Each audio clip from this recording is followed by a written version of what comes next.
I'm Captain Olivia Reed, 31 years old. 9 weeks ago, I donated my left kidney to my own father and saved his life. But on Thanksgiving night, at the party celebrating his recovery, my mother tapped her champagne glass, looked straight at my sister, and announced, "To Natalie, my wonderful daughter, the one who saved her father's life with her fundraising campaign." 22 relatives clapped in unison. Not one of them looked at me.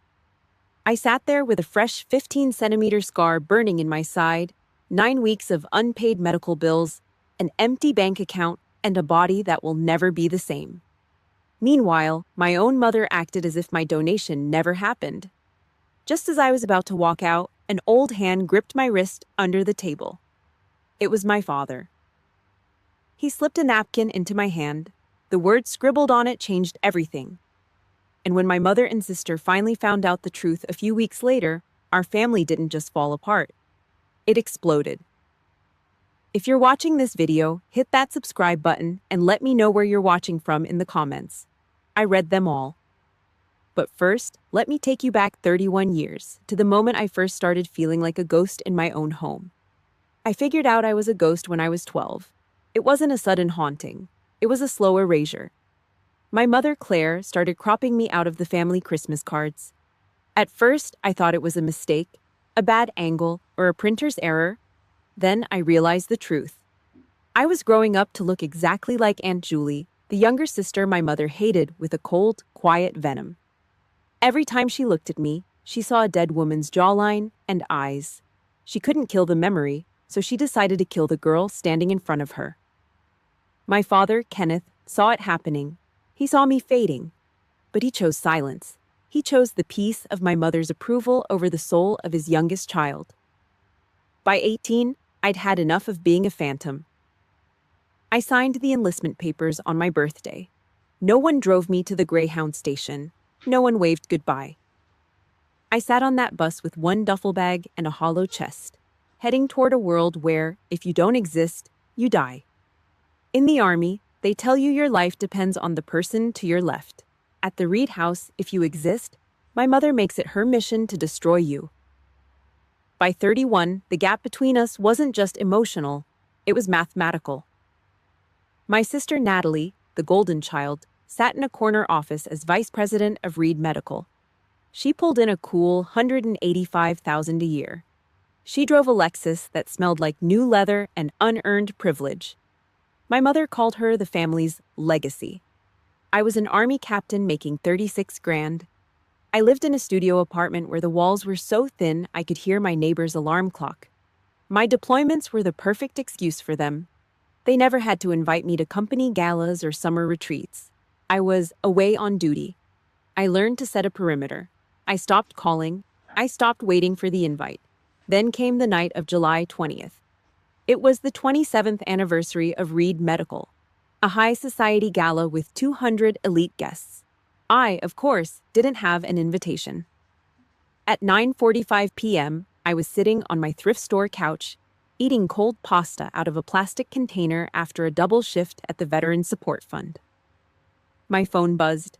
It was my cousin Julie. "Olivia, you need to get to Presbyterian now," she whispered. "Your dad collapsed on stage. It looks bad." The soldier in me took over. I didn't cry. I didn't panic. I dropped my fork, grabbed the keys to my beat-up Ford F-150, and floored it into the Chicago blizzard. The wind was screaming off the lake, turning the city into a white blur, but I drove like I was back in a Humvee in the desert. My hands were steady on the wheel. My heart rate stayed at 60. 10:31 p.m. Presbyterian Hospital. The sliding glass doors hissed open. My combat boots were caked in slush, leaving muddy gray puddles on the pristine white tile floors. I saw them in the VIP lounge. It looked like a fashion shoot, not a tragedy. Natalie was leaning back in a designer chair, her eyes glued to an iPad. She was checking stock prices. My mother sat next to her, smoothing the wrinkles out of her silk evening gown. There were no tears, no smeared mascara, just a woman maintaining her brand. When she looked up and saw me walking toward them, her jaw tightened. She didn't see a daughter who had just braved a storm to be with her dying father. She saw a problem. She saw a crack in her perfect, polished narrative. "What are you doing here, Olivia?" she asked, her voice as sharp as a scalpel. "You weren't on the guest list." I stopped 5 feet from her, the smell of the cold and the engine oil from my truck clinging to me. I looked at the VIP lounge door, then back at her. "I'm here for my father," I said. She stood up, her silk dress rustling like a snake in the grass. She didn't move to hug me. She moved to block the path to the ICU. "He's resting," she said coldly. "And frankly, your presence is just going to complicate things. We have a reputation to maintain, and you look like you just crawled out of a trench." I stared at her through the sights of a sniper. My father was dying behind that door, and she was worried about the mud on my boots. This wasn't a family, it was a battlefield. And I was just realizing that the war had finally started. The air in the waiting room was dead, stale. It smelled like industrial-strength bleach and the kind of bad news that doesn't wash off. The doctor stepped out of the ICU, his face a gray mask of exhaustion. He didn't look at me. He looked at Claire, who was sitting there like she was waiting for a table at a 5-star steakhouse. "Acute stage 4 renal failure," the doctor said. He held the medical chart like it was a death warrant. "Kenneth's kidneys are shot. We've got an 8-week window. If he doesn't get a transplant by then, he's on dialysis for the rest of his life. Period." The silence that followed was heavy. The kind of silence that rings in your ears. The doctor cleared his throat, looking between us. "We need to test for a match. Immediate family first." Claire didn't even blink. She just tilted her chin up, her pearls catching the harsh fluorescent light. "We will do whatever it takes," she said, her voice loud and performative. She put a hand on Natalie's shoulder, but her eyes slid right past me like I was a piece of cheap furniture. She had already decided I wasn't part of the we. I was crossed off the list before the ink was even dry. I waited until nearly midnight. The hospital was quiet, just the hum of the vending machines and the rhythmic, hollow thump-thump of my own heart. I slipped into the recovery room. My father looked small under the white sheets, his arms a roadmap of IV lines and bruised skin. When his eyes fluttered open, they weren't full of relief. They were full of something else, something that tasted like salt.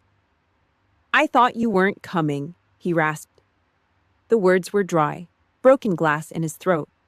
"Your mother said you were on duty, said you didn't want any part of this family anymore." My jaw hit the floor. I felt the heat rise in my neck, my teeth grinding together so hard it hurt. That was her game. She was poisoning the well while the man was still thirsty. She wanted him to believe his soldier daughter was too cold to care. I reached out, grabbing his wrinkled, paper-thin hand. "I'm here," I said. My voice was a low growl. "I'm going to get tested. Tonight."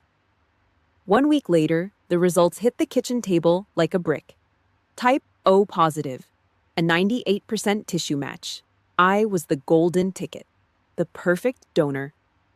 I brought the envelope to the house, expecting, I don't know, maybe a thank you. Maybe a look that didn't feel like a slap. Instead, I got a morgue. Natalie sat across from me, picking at her $100 manicure, her eyes fixed on anything but me. "I was going to do it, really," Natalie said, her voice a thin, shaky whine. "But I'm actually taking a pregnancy test this week. My doctor said any major surgery right now could, complicate things." She was lying. I knew it. She knew I knew it. She'd let our father die before she'd let a surgeon leave a mark on her perfectly tanned stomach. I ignored her. I looked straight at my mother, who was busy stacking porcelain tea sets as if this were just another Tuesday. "I'm the match," I said. "The best chance he's got. Why are you acting like I'm the enemy here?" Claire stopped. She didn't look at me. She just stared at a teacup. "The thing is, Olivia," she said, her voice dripping with a fake, honeyed concern that made my skin crawl. "You've never actually finished anything difficult in your life. I'm just terrified you'll get halfway through and quit. Like you always do." I stood there, frozen. I'd humped a 60-pound ruck through the Afghan heat. I'd led a platoon through mortar fire. I'd stayed awake for 72 hours straight to keep my people alive. And here she was, a woman who had never broken a sweat in a gym, telling me I didn't have the grit to lie on a table and let a doctor take a piece of me. She wasn't worried about me quitting. She was worried about me winning. That night, my phone buzzed on the nightstand. 2 a.m. If you're sure about this, my father's voice was a ghost of its former self, thinned out by the pain and the morphine. Let's do it, Olivia. I trust you. I've got to ask you guys something. Have you ever been the one to step up when everyone else was ducking for cover? Have you ever had a sibling use a pathetic excuse to get out of a family crisis? If this story is hitting close to home, do me a favor. Hit that like button and subscribe. It helps me get this truth out there. And do me one more thing. Drop the word grit in the comments if you know what it's like to keep going when the people who should love you are trying to hold you back. I want to see who's standing with me. I took a breath, the cold air of my studio apartment filling my lungs. I looked at the shadow of my uniform hanging in the closet. The mission was clear. The order was received. Copy that, Dad, I whispered to the empty room. Orders acknowledged. The cursor blinked, a tiny rhythmic heartbeat of digital static on my cracked laptop screen. I typed the name, Natalie Reed Pierce. I hit enter. My sister had called me an hour ago, her voice dripping with that fake, sugary concern she usually reserved for stockholders. She said she was organizing a small fundraiser to support the family during my father's crisis. She told me to stay focused on my health and leave the logistics to her. My gut, trained by 3 tours and a decade of military discipline, did a slow, nauseating roll. The search results hit me like a flashbang. There she was, Natalie, high resolution, smiling in a Navy Dior suit that probably cost more than my truck. The headline on the Reed Medical homepage screamed, "The Natalie Reed Pierce Kidney Health Initiative, a daughter's courageous fight to save her father." I scrolled down. There were photos of her at a gala, photos of her looking thoughtfully at a medical chart, and a 3-paragraph mission statement about legacy and sacrifice. My name was nowhere. My blood type was nowhere. The fact that I was the one going under the knife in less than 48 hours was not even a footnote. Natalie was not just stealing credit. She was harvesting my organ to fuel her campaign for the CEO seat. She had turned my surgery into a corporate PR stunt and a massive charity tax write-off for the family business. I sat in the dark of my studio apartment, the only sound the hum of a cheap refrigerator, and watched my sister turn my sacrifice into her own personal ladder. August 18th arrived with a sky the color of a bruised lung. I drove to Presbyterian Hospital for my mandatory pre-op psychological evaluation. I sat in a chair that smelled like industrial cleaner and ancient regret. Across from me sat Amy Brennan. She was a social worker who looked like she had seen every lie a human being could invent. She did not look at me with pity. She looked at me like a puzzle she could not solve. She flipped through my file for a long minute, the sound of the paper crisp and loud in the sterile silence. Finally, she looked up. Her eyes were full of a strange, guarded hesitation. "Captain Reed," she began. She stopped, then tried again. "Are you being coerced into this procedure? Specifically, are you using this donation as a way to mitigate or distract from any unresolved psychological issues from your time in service?" I did not move. I did not blink. I leaned forward, my spine a straight line of cold steel. My voice came out low, a desert wind across gravel. "Who told you that I was psychologically unstable?" Amy Brennan sighed. She looked at the door, then pushed a manila folder toward me. It was a formal memo from the day before. My mother, Claire Reed, had requested a private meeting with the ethics committee. She had walked into this hospital, put on her grieving wife performance, and systematically tried to dismantle my life. She told them I was unstable. She told them my military service had left me with severe, untreated PTSD and that I was only donating a kidney to seek attention, or fill a void left by the war. She had begged the hospital to cancel the surgery. She did not do it because she loved me. She did it because she could not stand the thought of me being the hero. She would rather watch my father die of total organ failure than allow the daughter she hated to save him. I closed my eyes for a second. The air in the room was cold, but the sweat running down my back was colder. I realized then that I was not just fighting for my father's life, I was in a total war against the woman who gave me mine. I have my military medical records right here, I said, my voice steady. They show 3 clean bills of health. They show a commendation for leadership under fire. They do not show a single day of instability. Amy Brennan watched me. She saw the way I held myself. She saw the lack of tremor in my hands. She took a red pen and drew a thick, aggressive line through my mother's accusations. The committee does not operate on rumors, Captain, not even when they come from the wife of the patient, she said. She picked up a heavy rubber stamp and slammed it onto my file. Approved. I stood up.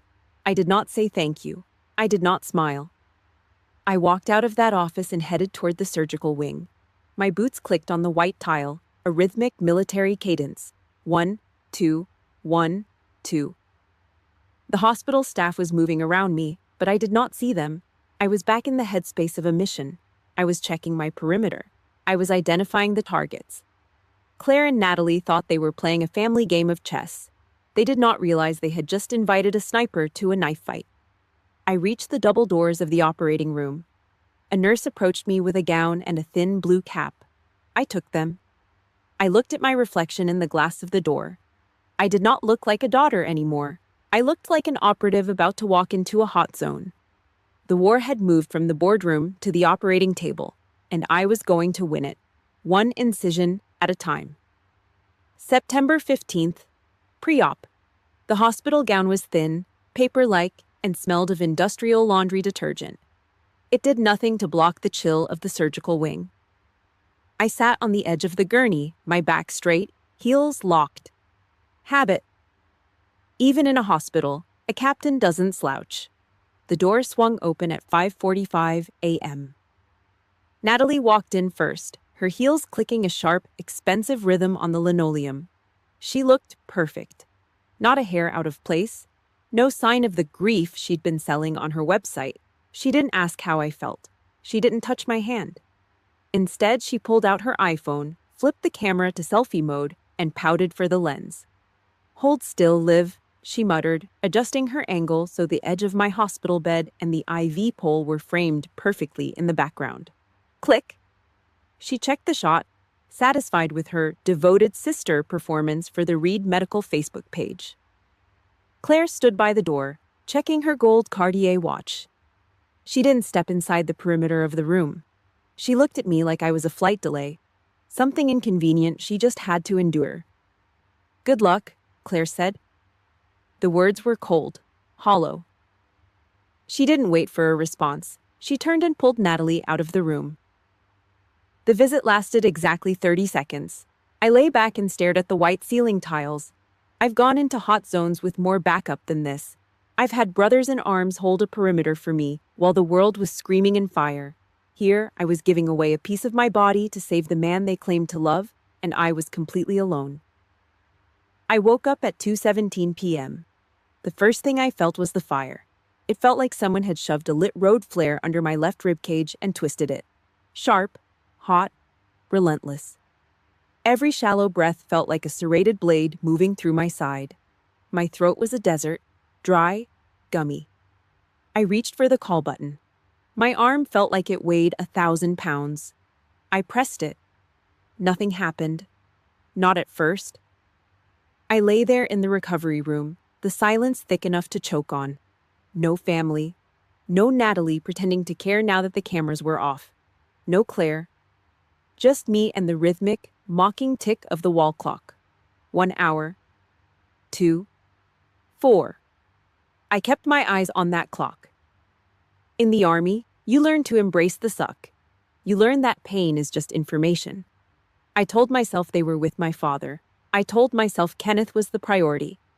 I used my discipline like a shield, blocking the realization that was trying to break through. I wouldn't cry. Soldiers don't leak. At 8 p.m., the door creaked.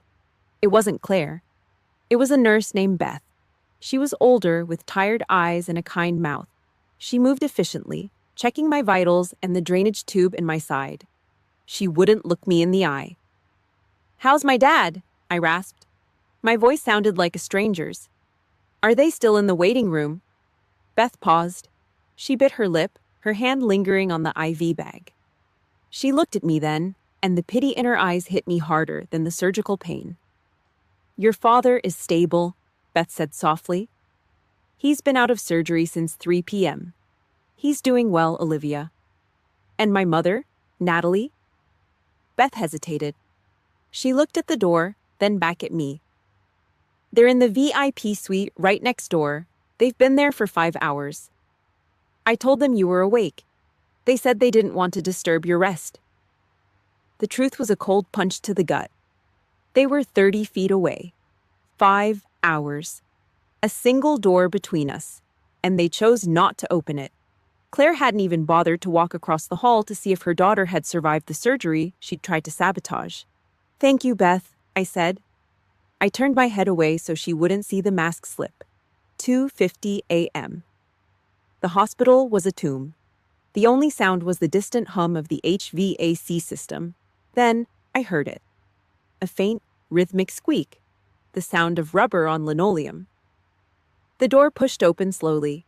A wheelchair rolled into the dim light of my room. It was my father. He was pale, hooked up to his own array of tubes and bags, but he was moving the wheels himself. He looked fragile, like a man made of glass, but his eyes were wide and wet. He rolled right up to the side of my bed. He reached out, his hand trembling, and gripped mine. His skin was cold, but the grip was desperate. "I see you, Olivia," he whispered. His voice was a broken thread. "I've always seen you." Tears were tracking through the deep wrinkles on his face. He wasn't the president of Reed Medical in that moment. He was just a man realizing he'd spent 30 years being a coward. "They're trying to erase you," he gasped, his breath hitching.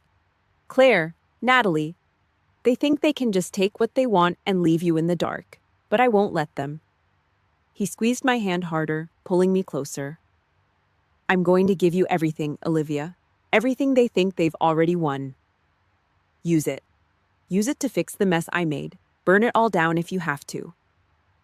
I looked at him, the man who had stayed silent while my mother cropped me out of the family's life.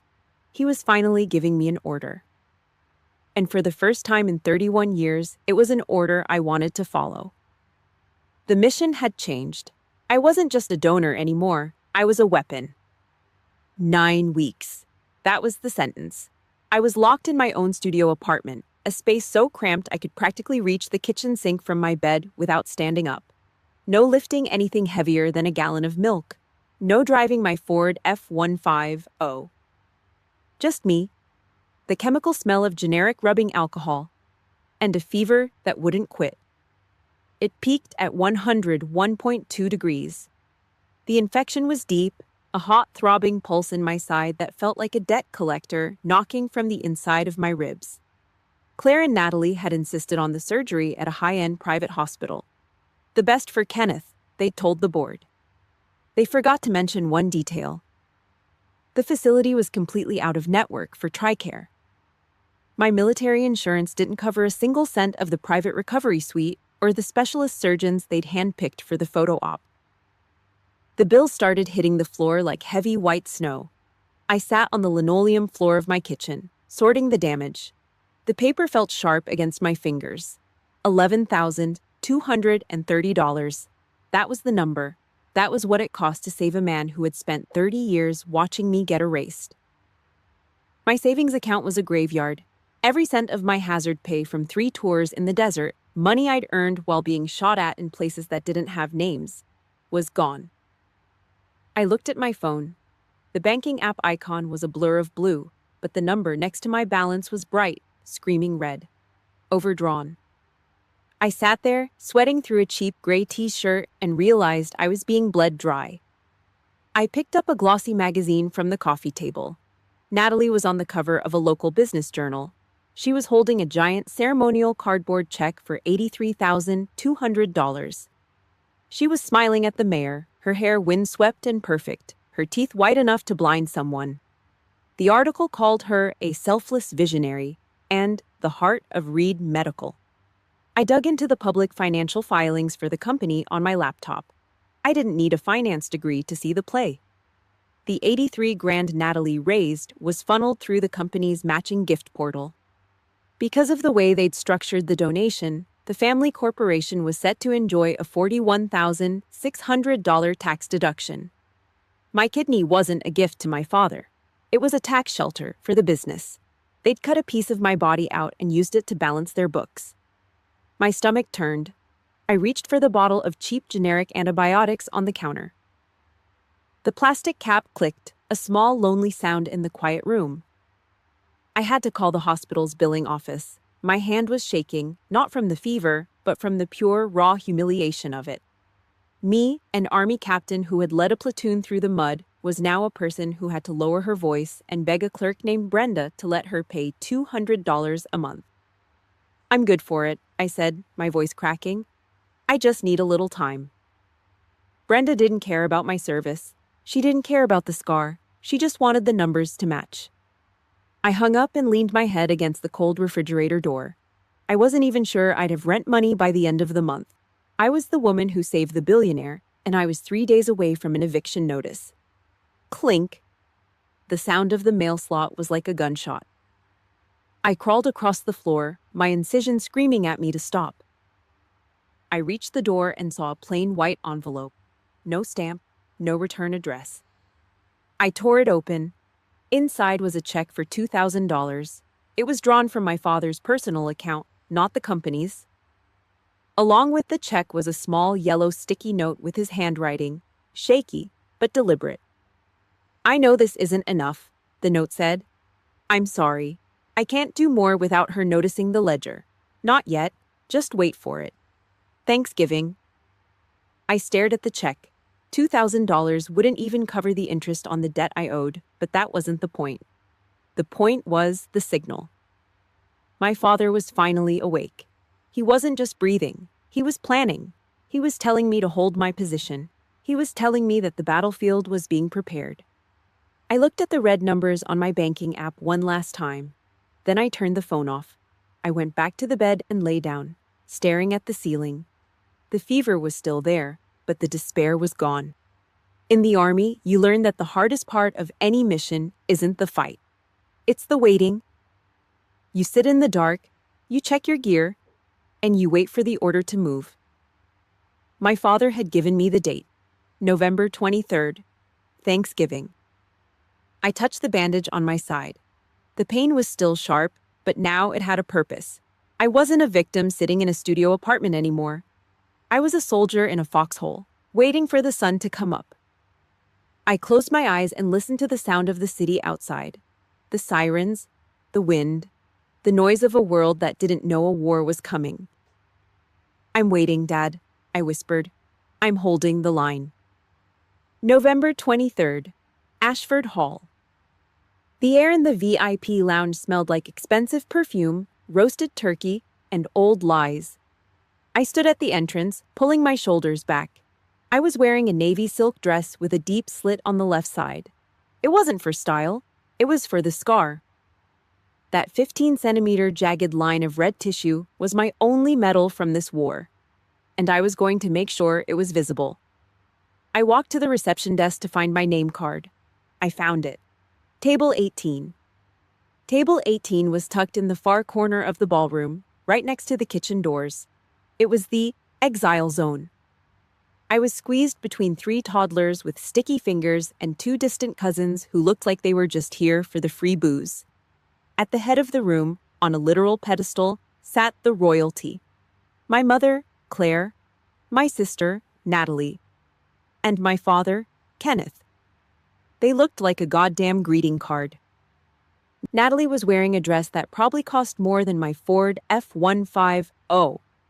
Claire was beaming, her eyes sweeping the room, making sure every one of our 22 relatives saw her as the matriarch of the century. Not one of them looked toward table 18. I was a ghost again. A ghost with a hole in her side. At 6:42 p.m., the silver hit the crystal. Clink, clink, clink. The room went dead silent. Claire stood up, her hand gripped tight around a glass of vintage champagne.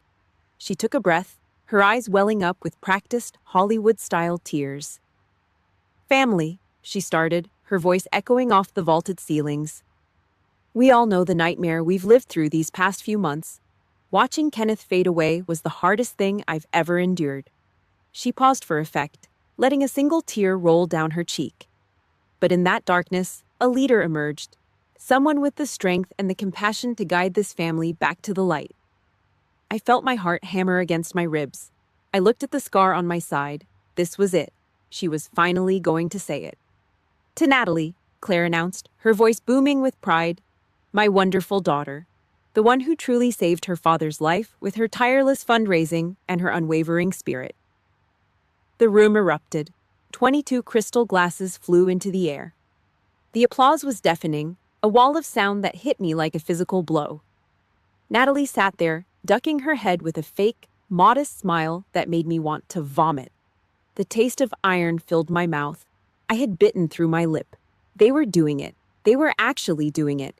In front of everyone, they were stripping the truth from my bones. They were stealing my sacrifice and gift wrapping it for the golden child. Natalie hadn't given a single drop of blood. She'd given a few PR interviews and pocketed the tax write-offs. I was the one who went under the knife. I was the one with the empty bank account and the infection that almost killed me. I looked at them. Natalie was basking in the glory of an organ she didn't own. Claire was looking at her like she was a saint. I put my hands on the table. My knuckles were white. I was done. I was going to walk out of this ballroom, get in my truck, and never look back at these vampires again. I started to stand up. Suddenly, a hand shot out from under the heavy linen tablecloth. It grabbed my wrist with a strength that shouldn't have been possible for a man who just had major surgery. I froze. I looked down. It was my father. He had excused himself to the restroom minutes ago, but he hadn't left. He had circled around the back of the room, staying out of Claire's line of sight. He was crouching by table 18, hidden by the long white cloth. His face was pale, and his eyes were bloodshot, but they were burning. He didn't say a word. He just pressed a folded-up cloth napkin into my palm and gave my wrist one final, desperate squeeze. Then he disappeared, slipping away toward the kitchen before Claire could look his way. My heart felt like it was going to burst through my chest. I sat back down. Slowly, I lowered my hands beneath the table, out of the radar of the room. The napkin was rough against my fingers. I unfolded it. The handwriting was shaky, written in a hurry with a smuggled pen, but every word was a bullet. Medical power of attorney. Yours. $2.3 million insurance. You are the sole beneficiary. 51% voting shares. Transferred to you in September. They have no idea. Use it. Burn the whole house down. I need to know, has anyone ever stood in a room full of people while your own blood lied about you to your face? If you've been pushed to the kids' table while the people you saved took the credit, hit that like button. Subscribe right now, because the war just changed, and you don't want to miss what happens when I walk into that boardroom. Drop a comment with the word justice if you're ready to see me light the fuse on this whole empire. I'm reading every single one of you. I looked up from the napkin. Across the room, Natalie was laughing, sipping her champagne, acting like she owned the world. Claire was looking at her with that smug, superior grin.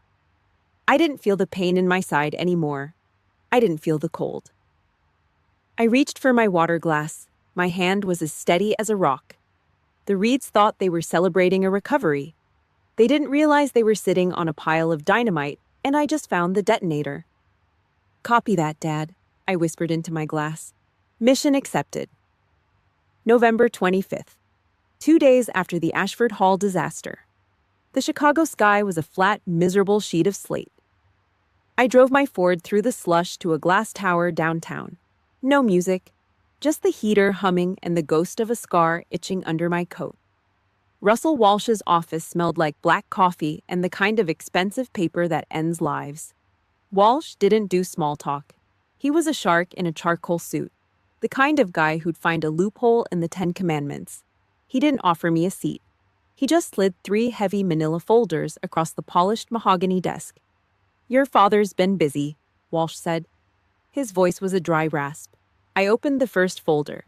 Notary stamps, red ink, ironclad, medical power of attorney. I wasn't just a donor anymore.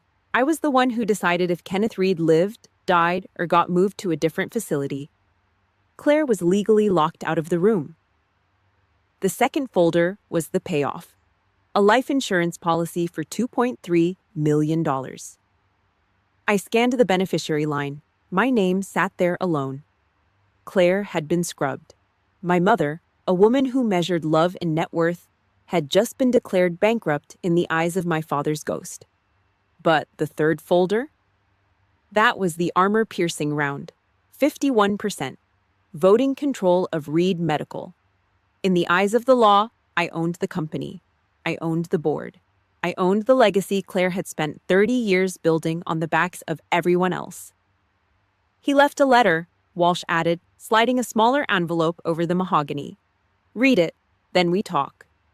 I walked over to the floor-to-ceiling window. Below me, the city looked like an ant farm. I tore the envelope. The paper was thin, the handwriting shaky. A man writing against a ticking clock. It finally made sense. 34 years of being a phantom. When I was 12, my jawline changed. My eyes sharpened. I stopped looking like a child and started looking like a memory. I was a carbon copy of Aunt Julie, Claire's younger sister who died in a car wreck when she was 20. Claire didn't just lose her sister, she hated her.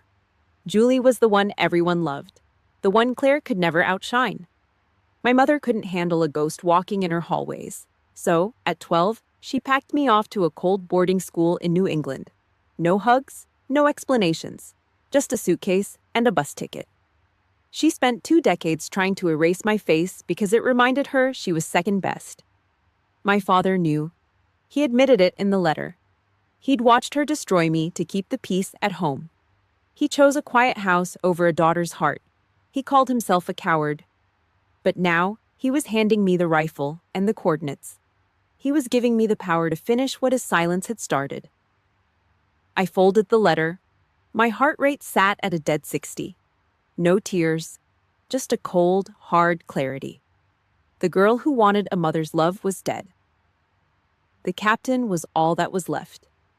November 29th. The first mine went off. I was at my studio apartment, sitting on the floor, cleaning my boots. My phone buzzed. Claire had tried to pull the quarterly interest from the insurance policy to pay for her country club dues. The company told her, access denied. December 1st. The second mine. Natalie was at the Reed Medical Headquarters, running an audit for her CEO bid. She hit the wall of the 51%. My phone didn't just buzz, it screamed. The caller ID said, Mom. I didn't answer. I went to the kitchen, took a ham sandwich out of the fridge, and sat at my small table. I hit the speakerphone button on the third call. Claire didn't say hello. She didn't ask how my incision was healing. She just ranted. Her voice was a high-pitched screech that distorted the phone's tiny speaker. You backwoods little grunt, she hissed. The sound of her pacing on a hardwood floor came through the line. You think you can just walk in and take what we built? You're a soldier, Olivia.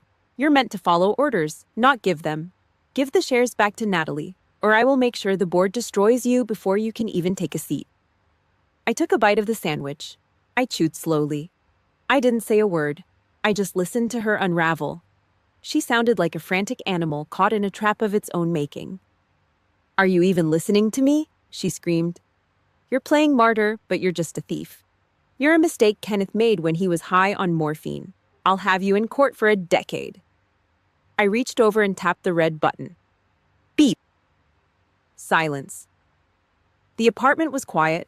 I finished my sandwich, wiped the crumbs onto a plate, and stood up. I walked over to my desk and picked up the phone again. I didn't call her back. I didn't call Natalie. I opened a message thread with Walsh. Walsh, I typed. Schedule the emergency board meeting for Monday. Tell them the new owner is coming in. I hit send. Then I walked to the bathroom and looked in the mirror. I saw Aunt Julie's jawline. I saw the eyes that Claire hated. But for the first time, I didn't feel like a ghost. I looked at the phone as the confirmation chime rang out. Time to take out the trash, I whispered to the empty room. December 16th, 2 o'clock sharp. The Chicago wind was rattling the double-paned glass on the 44th floor of the Reed Medical Tower, but inside, the air was dead. Stale. It smelled like expensive floor wax, bitter espresso, and the kind of high-stakes fear that doesn't wash off. This was the sanctum. The place where my mother had spent 3 decades spinning lies into gold. I wore the navy suit. It was stiff, the heavy fabric pulling against my left side. I'd left the top button of my silk blouse undone. I didn't need a necklace. I had the scar. A 15-centimeter, jagged, angry reminder of raised, pink tissue that ran from my rib to my hip. It was my only medal from this war, and I wanted them to see it every time they looked me in the eye. Walsh was already inside. He was standing by the floor-to-ceiling windows, his hands buried in the pockets of a charcoal overcoat, watching the traffic crawl along the magnificent mile. He didn't look like a lawyer. He looked like an executioner waiting for the signal. Claire was at the head of the table. She looked like a queen in a cream-colored power suit, her fingers drumming a frantic staccato beat on the polished oak. Natalie sat to her right, her eyes locked on an iPad, her jaw set so tight I could see the muscles pulsing in her neck. They were surrounded by the board of directors, 7 sharks in gray suits who had built this empire on the idea that the Reeds were the gold standard of American healthcare. I didn't knock. I didn't wait to be announced. I pushed the heavy oak doors open and walked in. The click of my boots was the only sound in the room, a steady military cadence. I didn't look at the men. I walked straight to the head of the table and stopped behind Claire's chair. "Get up," I said. My voice was a flat desert wind. No heat, no anger, just a command. Claire's head snapped back. Her eyes were bloodshot, the whites yellowed by a week of stress. "You have no standing here, Olivia. This is a private executive session. Security is already on." Walsh didn't let her finish. He stepped away from the window and dropped a heavy notarized packet on the table. The sound hit the room like a hammer. 51% voting interest, Claire," Walsh said, his voice a dry rasp. "Effective as of September 15th. The captain isn't a guest. She's the chair." I watched the color slide out of Claire's face. It was a slow, agonizing drain, like water disappearing down a rusted pipe. Her mouth opened, then snapped shut. She looked at the board members, then at the packet. She stood up. Her legs were shaky, her hand grasping the edge of the table for support. She moved to a side chair, her eyes burning with a venom that could have etched the glass. I took the seat. The leather was cold. "Item 1, I said. I pulled a glossy magazine from my folder and tossed it onto the glass centerpiece. There was Natalie, smiling on the cover, holding that giant cardboard check for $83,000. The Natalie Reed Pierce Kidney Health Initiative, a heartwarming story about a daughter's sacrifice. Natalie finally looked up. Her eyes were hard, but I could see the sweat rining her hairline. "Except Natalie didn't give a damn thing," I said. I leaned forward, my elbows on the table, my eyes locked on hers. "I'm the one who went under the knife. I'm the one who spent 9 weeks in a studio apartment eating generic antibiotics because the hospital you picked for the PR didn't take my military insurance. I'm the one sitting here with an $11,000 debt while you were taking selfies with the mayor." The board members shifted. These were men who lived for the bottom line, but even they knew the difference between a leader and a vulture. "The 83 grand you raised," I continued, "matched by the company. You didn't save Dad's life. You used my kidney as a tax shelter.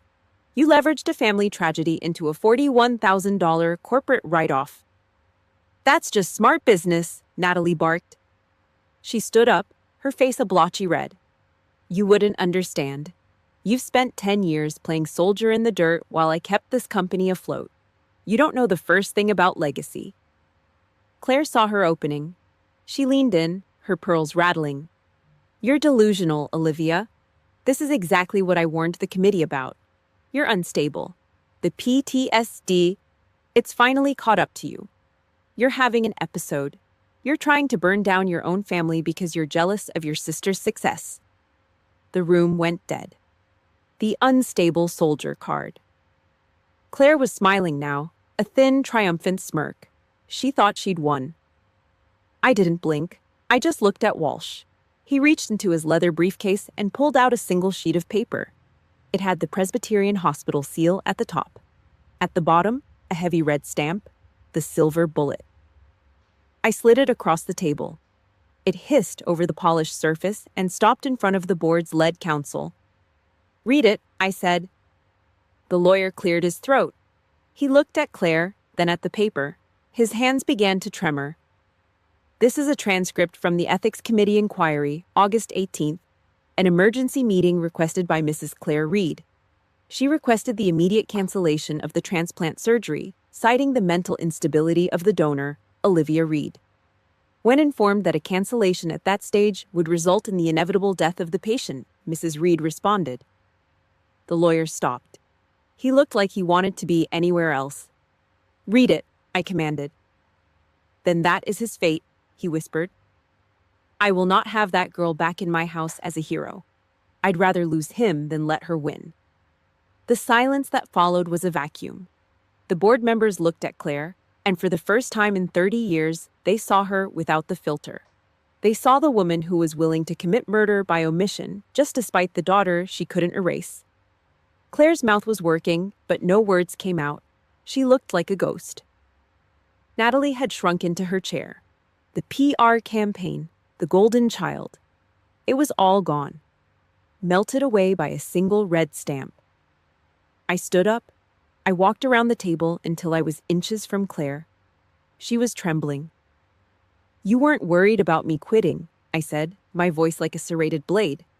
"You were worried about me being visible. Well, look at me now, Claire. Everyone is watching." I turned to the board. "This meeting is adjourned. Natalie, you have 3 hours to clear your office. Claire, you're banned from the building." I turned and walked toward the door. 1, 2, 1, 2. I reached the handle and stopped. "And Claire?" I didn't look back. "I'm moving Dad to a private facility in the morning. I'm the only one on the authorized list.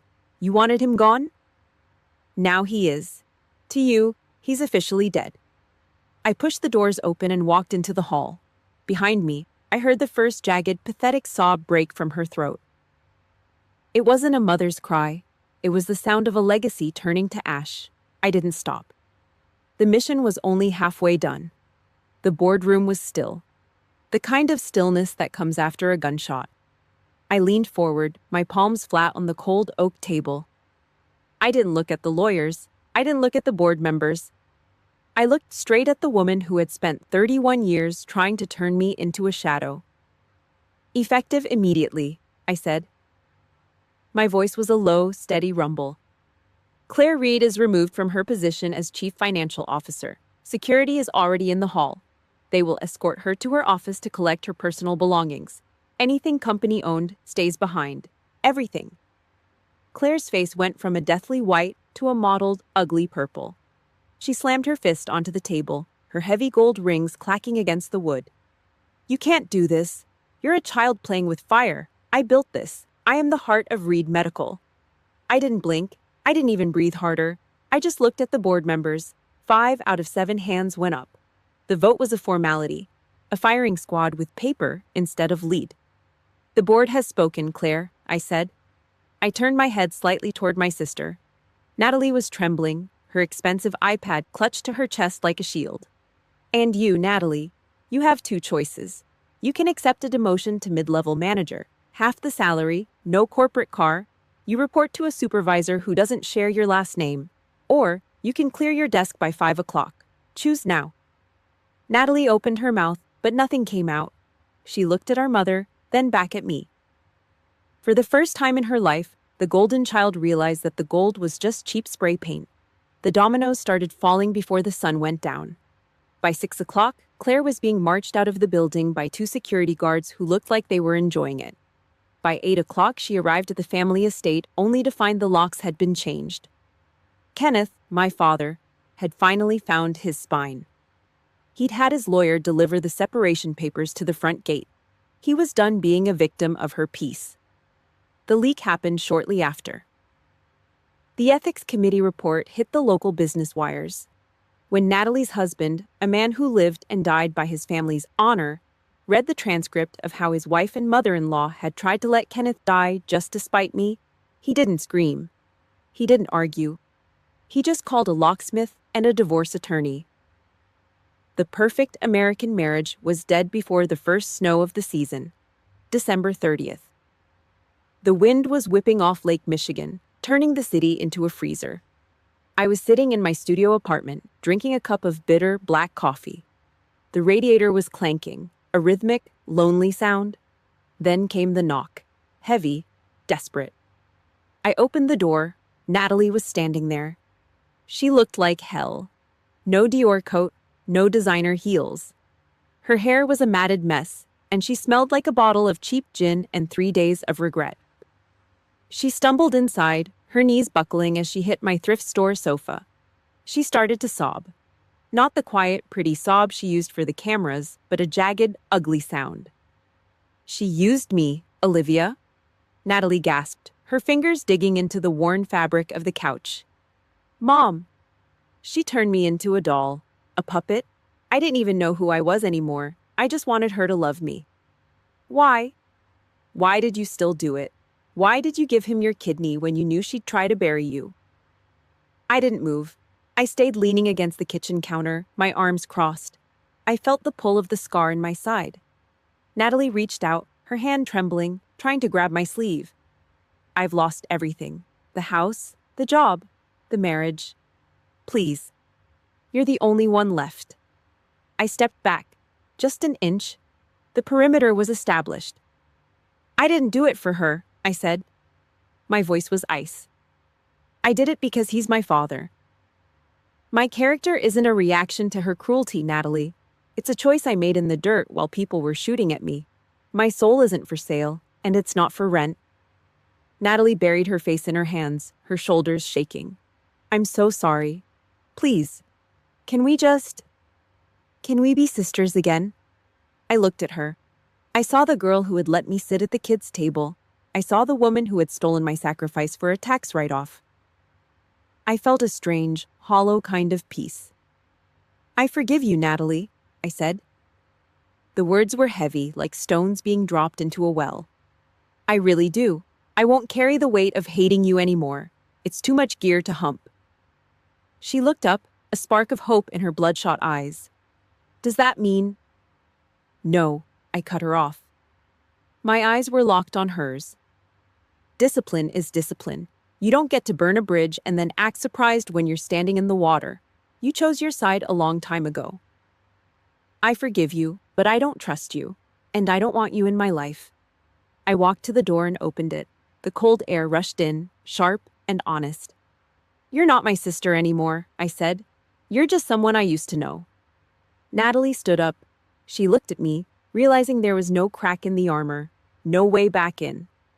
She walked past me, her head down, into the dark, snowy Chicago night. I shut the door. I turned the deadbolt. Click. The apartment was quiet again, just the radiator and the wind. I went back to my coffee. It was cold, but I drank it anyway. The mission was almost over. The swamp was drained. The trash was out. And for the first time in 31 years, I could breathe without feeling like I was taking up someone else's air. I looked at the phone on the counter. One more chapter, one more order to give. Sunday morning. The smell of coffee filled my studio apartment.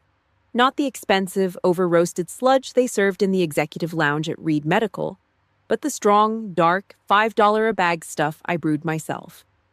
I sat at my small wooden table, the one with the chipped corner, and opened my banking app. The red, overdrawn alert was gone.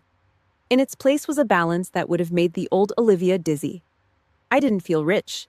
I felt equipped. I tapped the screen, authorizing the final payment to Presbyterian Hospital. $11,230. Every cent of the debt I'd carried like a rucksack full of stones was gone. I watched the confirmation checkmark appear. It felt better than any commendation I'd ever received in the service. I'd made my first move as chairman of the board 3 weeks ago.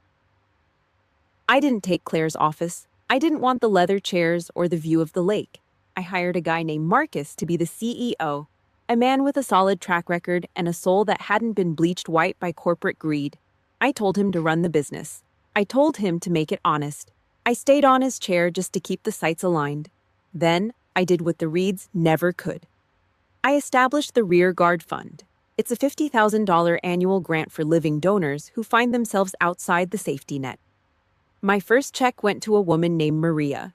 She'd given a lobe of her liver to save her 7-year-old son, and 3 weeks later, her landlord had slapped an eviction notice on her door because she couldn't pull a shift at the diner. I signed that check personally. It didn't feel like charity. It felt like an extraction. I was pulling a comrade out of a ditch. I was doing the rear guard work that no one had done for me. The news from the old empire came in fragments, like static on a long-range radio. Claire was gone. She was living in a one-bedroom rental in a retirement community outside of Ocala, Florida. No country club, no Cartier watches. Just a dusty unit with thin walls and the biting realization that the world didn't stop turning just because she wasn't at the center of it. I heard she spent her days writing letters to lawyers who wouldn't call her back, still trying to claw her way into a legacy that had already burned to ash. Natalie was worse off. The divorce was getting ugly. Her husband was a man of old-school principles, and the transcript from the ethics committee had been the final nail in the coffin of their perfect suburban life. She'd been gypped of her alimony because of a morality clause in her prenup. Now, she was working as a mid-level manager for a rival firm, reporting to a boss 10 years younger than her and living on a salary that didn't cover her former dry cleaning bill. The golden child was finally learning how the rest of the world survived. Then there was Dad. Every Sunday, after I finish my coffee, I drive down to a small Greasy Spoon diner in Lincoln Park. He doesn't come in a limo anymore. He drives himself. We sit in a vinyl booth that smells like maple syrup and old cigarettes. It's awkward. The silence between us is thick with 30 years of things that weren't said. He's still pale, and he moves a little slower now. But the man I see across from me is finally real. We don't talk about the company. We don't talk about Claire. We talk about the weather, or a book he's reading, or the way the Chicago wind bites through a coat. It's a slow process, like clearing a minefield 1 inch at a time. It's full of scars, but at least those scars are honest. He's the only one left who knows where I came from. And for now, that's enough. Last Tuesday, I was leaving the Reed Medical Tower after a quarterly review when a young woman stopped me in the lobby. Her name was Sarah. She worked in accounting. She was shaking, her eyes red-rimmed. She'd heard the stories. Everyone had. "My brother," she whispered, looking around to see if anyone was watching. "He needs a transplant. My parents. They told me I have to do it. They said it's my job because I'm the strong one. But they're already talking about who gets his apartment if he doesn't make it. I feel like I'm being harvested, Captain." I didn't give her a pep talk. I didn't tell her it was a noble sacrifice. I reached out and grabbed her hand. Then I pulled up the sleeve of my blazer and shifted the waistband of my slacks just enough. I let her see it, the jagged pink line of the scar. "Look at this," I said, my voice low and hard. "This isn't a mark of shame. It's a map of what I survived. You are not a harvest, Sarah. You are a human being. If you give that piece of yourself, you make damn sure they see you. You make sure the world knows what it cost. And if they choose to stay blind, you walk away and you never look back." I saw the light come back into her eyes. Not the fake, polished light of a PR campaign, but the cold, steady glow of someone finding their feet. "Don't let them erase you," I told her. "Force them to open their eyes." This afternoon, I sat in my Ford F-150, watching the sun dip below the Chicago skyline. The glass of the windshield reflected my face. Older, sharper, but finally mine. The scar in my side started to throb. It always does when the temperature drops below 40. It's a permanent reminder that I gave away a piece of myself to save a man who didn't deserve it. But in return, I found the one thing Claire Reed could never steal. I found my command. I'm not a ghost at coordinate 18 anymore. I'm not a footnote in someone else's success story. I'm a soldier, I am a survivor, and I am finally the commander of my own life. I put the truck in gear and pulled out into the traffic. The mission was over. The home front was secure. I drove into the sunset, and for the first time in 31 years, I didn't look in the rearview mirror.